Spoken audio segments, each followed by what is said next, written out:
Buongiorno, i titoli. Tentano di introdurre telefonini in carcere attraverso un drone, denunciati a Catania 3 giovani, c'è anche un minorenne.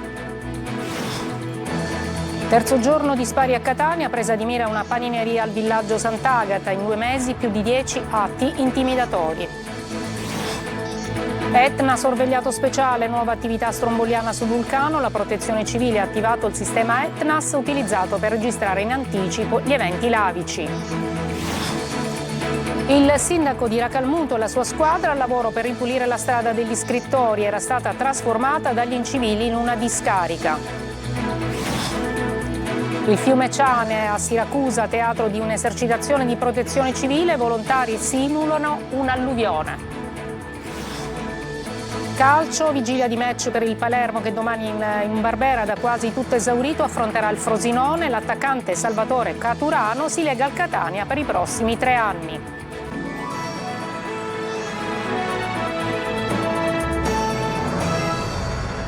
Buongiorno, eccoci, benvenute e benvenuti a questa edizione del mattino del nostro telegiornale. A Catania tentano di introdurre i telefonini e gli smartphone in carcere attraverso un drone. Sono stati denunciati 3 giovani, c'è anche un minorenne. Orazio Longo. In carcere i telefoni cellulari arrivavano dal cielo coi droni. O almeno così avrebbero voluto fare 3 giovani di 21, 18 e 17 anni, i primi 2 di Paternò, il minorenne di Catania, individuati e denunciati dalla polizia di Catania. Gli agenti, nel corso dei servizi notturni di controllo del territorio, notavano i 3 ragazzi a bordo di un'auto nelle vie del centro. Insospettiti, i poliziotti, per l'atteggiamento tenuto dai 3 alla vista della pattuglia, hanno proceduto all'identificazione e a un accurato controllo. Uno dei giovani ha raccontato che erano fermi lì per fumare una sigaretta, ma la giustificazione non ha convinto gli agenti, che a quel punto hanno proceduto alla perquisizione dell'automobile. Il controllo ha consentito di individuare la presenza di un drone posizionato sul sedile posteriore e collegato con una lenza da pesca a un involucro di cellophane con uno smartphone e 2 mini cellulari. Dentro una scarpa un altro involucro conteneva ulteriori 2 smartphone e una borsa a tracolla con gli accessori necessari per il collegamento. Secondo gli inquirenti, i cellulari erano destinati a essere introdotti all'interno del carcere tramite l'utilizzo del drone. Il materiale ritrovato è stato sequestrato, i giovani sono stati denunciati per tentato accesso indebito a dispositivi idonei alla comunicazione da parte di soggetti detenuti in concorso. Non è stato ancora identificato il cadavere di una donna di circa 70 anni che è stato recuperato ieri mattina in mare di fronte alla spiaggia di Fondachello vicino a un lido. Inutili le manovre di rianimazione del bagnino. In corso indagini per risalire all'identità della donna, ma al momento nessuna denuncia di scomparsa.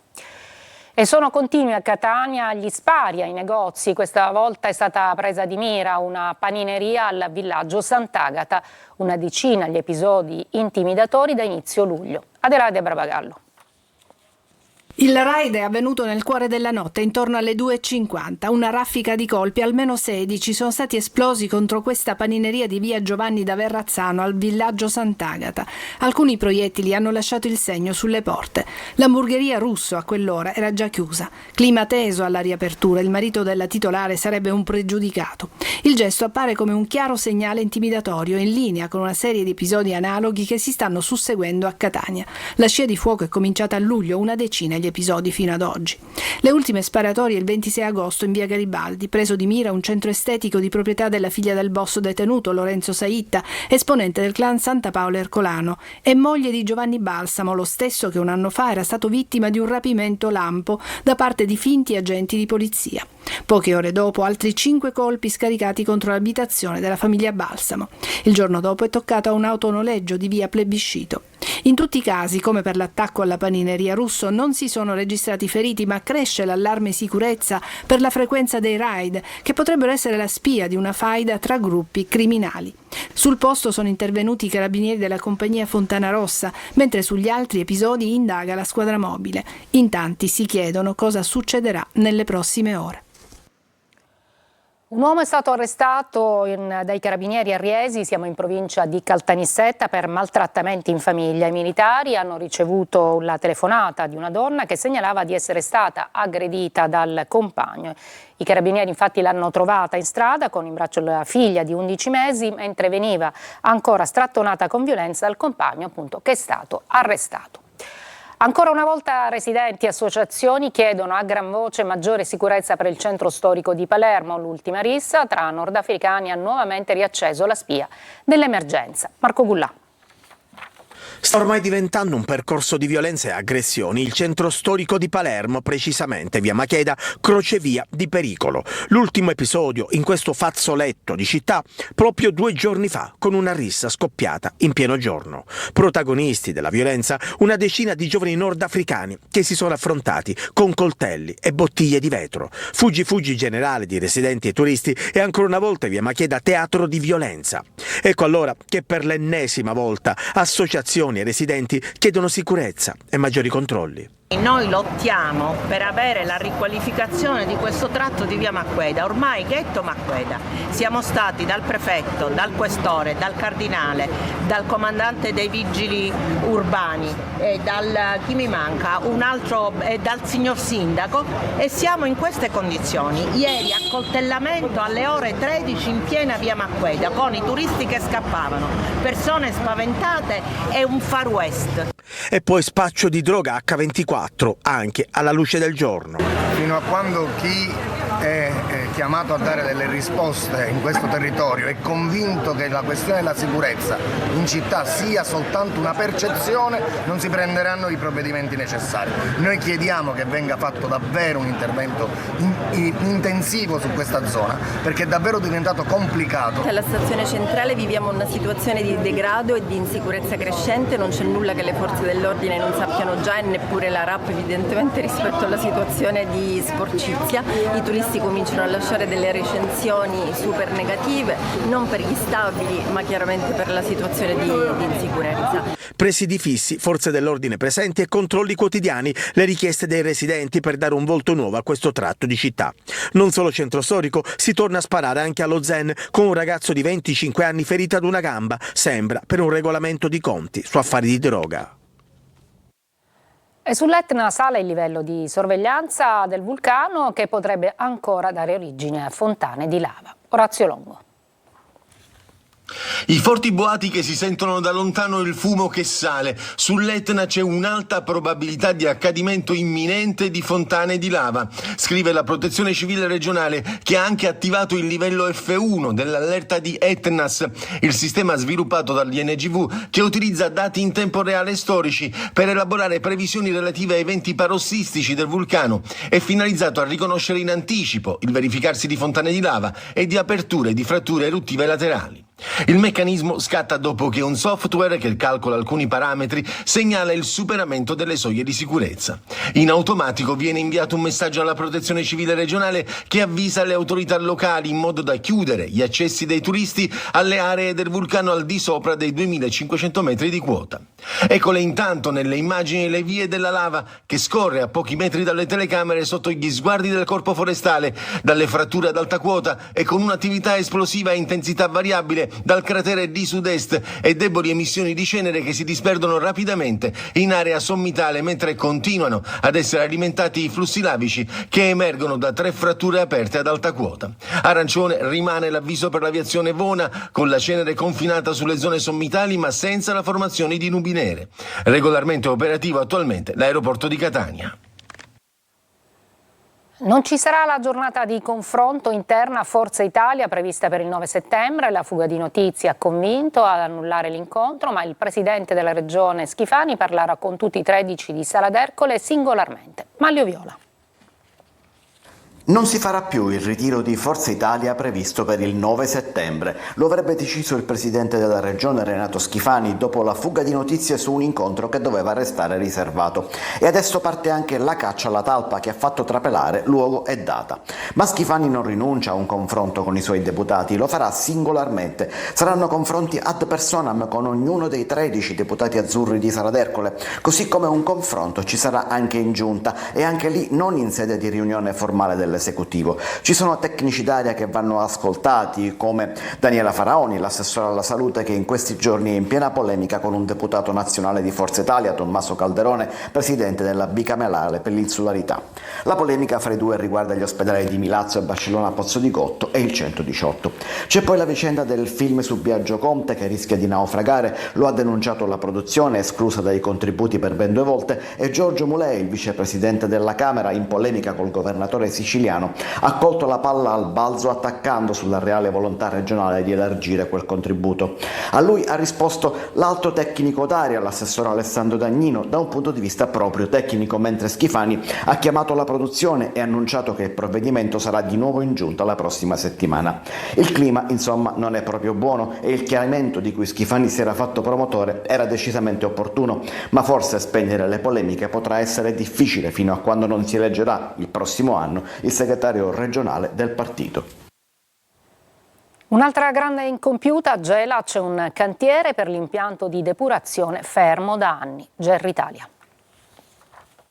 È un altro cantiere che non c'è, l'ennesimo dell'isola, eppure doveva rappresentare il cuore della depurazione a Gela, il raddoppio del consortile partito nel 2012 con l'obiettivo di adeguare l'impianto alle esigenze di un territorio già fragile. Un'opera strategica rimasta però impantanata tra burocrazia, inchieste giudiziarie, revoche e costi sempre più alti. Dal 30 giugno del 2023 i lavori sono ufficialmente fermi. Mancano i fondi, servono almeno altri 5 milioni di euro in più. Nel frattempo l'impianto esistente resta sottodimensionato, incapace di trattare i reflui urbani. Il risultato è un mare che continua a ricevere scarichi non depurati a dovere, con conseguenze pesantissime, inquinamento ambientale e rischi per la salute dei cittadini. La Regione intanto assicura di aver individuato le risorse necessarie, ma il cantiere resta ancora fermo, i costi crescono e il tempo passa. Così un territorio già provato da decenni di impatto industriale, tumori e malformazioni infantili vede svanire l'ennesima promessa di risanamento, come spiega il senatore gelese Pietro Lorefice, che segue da anni questa vicenda denunciando opacità e ritardi. Il Golfo di Gela, le città del Golfo hanno grandissime ambizioni. Noi andiamo alla bandiera blu e sicuramente per raggiungere quegli obiettivi non ci possiamo permettere che la regione siciliana e Schifani continuino a rallentare o essere inefficaci nel porre a terra le risorse che dicono ci siano. Il raddoppio del depuratore intanto, nato come risposta, è diventato l'ennesimo simbolo di immobilismo e a oggi non ci sono certezze sui tempi della sua realizzazione. La strada degli scrittori, trasformata in discarica a Racalmuto, in provincia di Agrigento, il sindaco e la sua squadra ripuliscono l'area, un gesto concreto contro l'inciviltà. Davide Sardo. La strada degli scrittori, itinerario che unisce cultura, memoria e paesaggi unici, ancora una volta ferita dall'inciviltà. Cumuli di rifiuti abbandonati hanno trasformato in discarica un tratto che dovrebbe raccontare bellezza ed identità. A Racalmuto l'amministrazione comunale ha scelto di reagire con un gesto concreto. Il sindaco Logero Bongiorno, insieme ad assessori e funzionari, è sceso in strada raccogliendo personalmente la spazzatura abbandonata dagli incivili. Diciamo che non senza alcuna supponenza, vogliamo soltanto dare un piccolo segnale per dire anche la giunta, anche gli assessori, i vigili urbani, stiamo dando un piccolo segnale per dare un contributo alla tenere pulita la nostra città. Un'azione simbolica, ma anche un esempio di impegno civile che invita i cittadini a cambiare mentalità, perché la lotta all'abbandono dei rifiuti non può essere demandata solo alle istituzioni. Serve responsabilità collettiva, senso civico, rispetto. La strada degli scrittori merita di essere percorsa tra decoro e orgoglio, non tra degrado e abbandono. Una breve pausa, poi a Siracusa per un'esercitazione della protezione civile.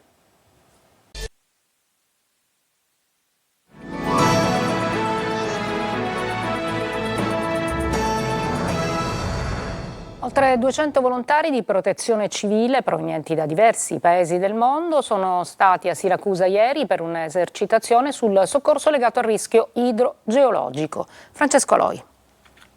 Alluvioni, strade che in pochi minuti diventano fiumi. Queste immagini dicono più di ogni altra parola.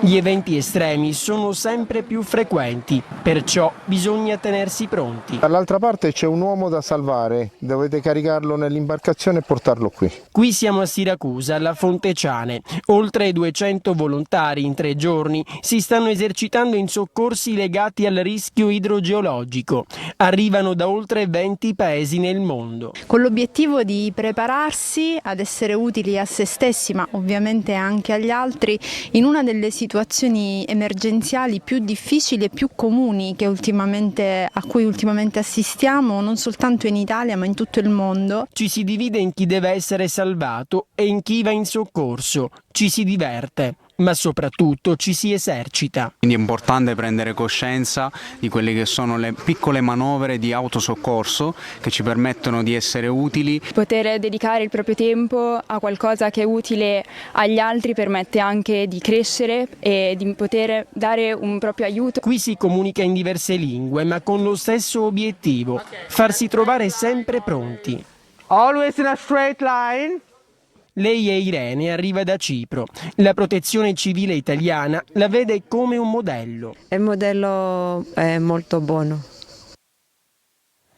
Dal mito alla scena al teatro dell'Efebo di Agrigento, applausi per Amore e Psiche, un intreccio di recitazione, musica e danza. Sentiamo Davide Sardo.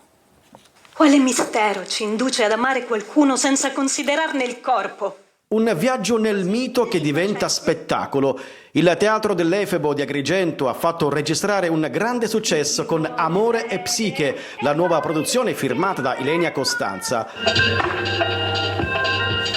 Sul palco, teatro, musica dal vivo e danza si sono fusi in un intreccio capace di emozionare e incantare. Quanto costa l'amore oggi? Quanto costa la bellezza? Soprattutto cos'è la bellezza? Questa dea bellezza che oggi è più dea che mai e che tutti inseguono, diventano finti uomini e donne nell'inseguimento di una bellezza fino a perdere la purezza dell'amore, della passione e soprattutto dell'anima psiche. Questo è lo spettacolo. L'idea è di Claudia Rizzo, anche protagonista e autrice delle canzoni eseguite dal vivo, insieme a un cast di attori e ballerini che ha dato intensità e freschezza alla narrazione. Un evento che ha trasformato la leggenda di Apuleio in pura magia scenica, capace di far vibrare il cuore del pubblico. Hai mio figlio dentro di te. È mio figlio! Una breve pausa, poi lo sport con il calcio e gli impegni di Palermo e Catania.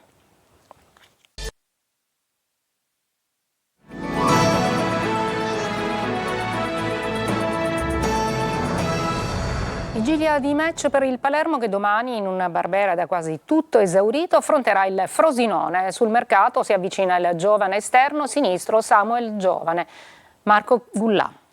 Lavoro, sacrificio, risultati. Il Palermo di Pippo Inzaghi fino adesso nel suo bagaglio ha sempre portato queste qualità. La strada appare tracciata, ma ovviamente i siciliani dovranno percorrerla fino in fondo. La prossima fermata è quella di domani al Barbera contro il Frosinone, oltre 30.000 spettatori. Probabile che si superi anche il dato del match contro la Reggiana, ovvero 31.000 circa. Pippo Inzaghi, nonostante gli ultimi arrivi di Joronen e Veroli, non cambierà formazione rispetto a quella scesa in campo sabato scorso. L'unica novità in difesa con il ritorno di Peda tra i titolari al posto di Diakité. Anche Bardi sarà confermato tra i pali. Joronen infatti è arrivato da poco e Inzaghi approfitterà della sosta di campionato per ristabilire le gerarchie. In attacco il tecnico rosanero dovrebbe confermare Brunori sul centro-destra e Giasi sul centro-sinistra nel ruolo di trequartisti. Palumbo sta crescendo di condizione ma non è ancora pronto per partire dall'inizio. Poi Ampalo, ovviamente riferimento centrale. Mercato si avvicina il giovane esterno sinistro dell'Atalanta Samuel Giovane, classe 2003, stava per iniziare la stagione con l'Atalanta Under 23. In carriera ha giocato per Ascoli e Carrarese, dove ha collezionato 86 presenze in Serie B. Di Francesco e Magnani non saranno convocati per il match di domani, sono già in partenza per Catanzaro e Reggio Emilia. Verre fuori rosa, al momento gli è stato vietato anche di allenarsi al centro sportivo di Torretta. L'attaccante Salvatore Caturano si lega al Catania per i prossimi 3 anni. Oggi raggiungerà la squadra in ritiro per la gara di domani a Cava. Sergio Colosi.